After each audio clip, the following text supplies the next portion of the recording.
Dando continuidade, vamos para a questão 1, letra C. Tomando com base o mesmo enunciado do acidente automobilístico envolvendo Mateus e Marcos, à luz do CPC, indique qual é a causa de pedir, que deve ser apresentada pela parte autora para satisfazer os prejuízos. Quando eu falo causa de pedir, eu tenho que me lembrar do artigo 319, inciso 3, que diz o seguinte: a petição inicial deverá conter os fatos e fundamentos jurídicos. Então é necessário ter a causa de pedir. Causa de pedir é aquilo, é o motivo, é a causa que me levou a ingressar com a ação. E qual foi o motivo que levou Marcos a ingressar com uma ação, a Mateus ingressar com uma ação contra Marcos? É porque Marcos lhe causou um dano e não quer pagar, porque se tivesse pago, não precisaria ingressar com a ação. Então, à luz do artigo 927 do Código Civil, dá de perceber que quem é aquele? Aquele que causou o dano, Marcos.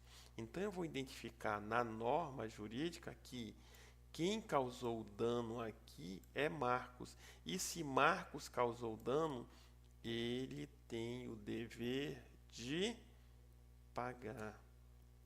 A tese jurídica vai dar isso.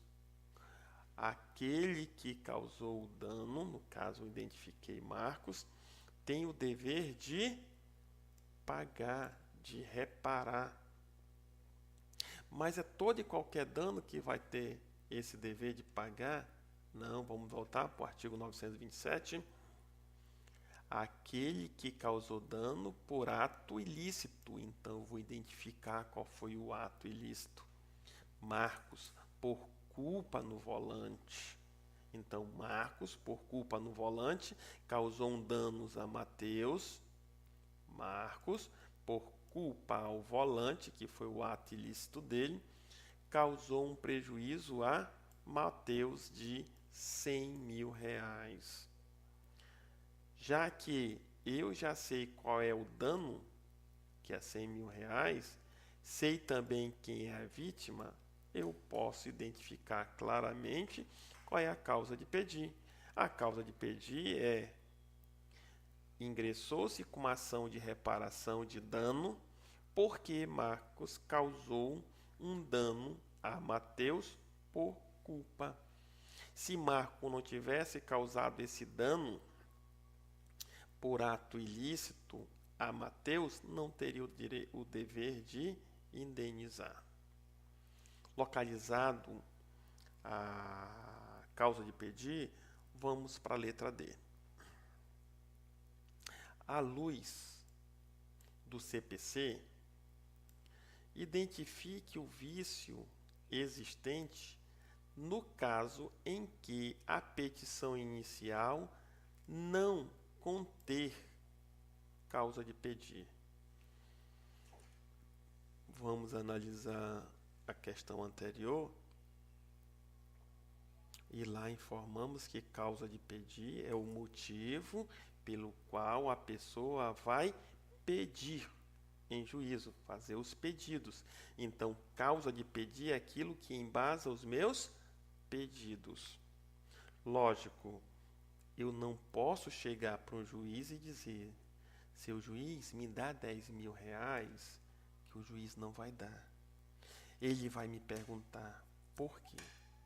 Se eu perguntar para um amigo ou para alguém da minha família e pedir: me dá 10 mil reais, me dá 100 mil reais, ele vai olhar para mim e dizer: por que eu vou te dar esse valor? Esse porquê na justiça também existe e é chamado de causa de pedir. Porque eu vou ingressar com uma ação para pedir uma indenização de 100 mil reais. Se eu não dou um porquê, que a justificativa não dou a causa de pedir, o juiz não vai conceder, simplesmente porque eu pedi 100 mil reais. É tão grave isso que o artigo 330 diz: se a petição inicial não contiver aquele elemento essencial previsto no artigo 319, inciso 3. O que está dizendo lá? A petição inicial deverá conter, sob pena de indeferimento, fatos e fundamentos. Que, em outras palavras, os fatos e os fundamentos são a minha causa de pedir. É o porquê eu vou pedir. Se a petição inicial, voltando ao artigo 330, não contiver a causa de pedir, ela é considerada inepta e o juiz irá indeferir. Portanto, qual é o vício existente caso a petição inicial não tenha causa de pedir? Será considerada inepta.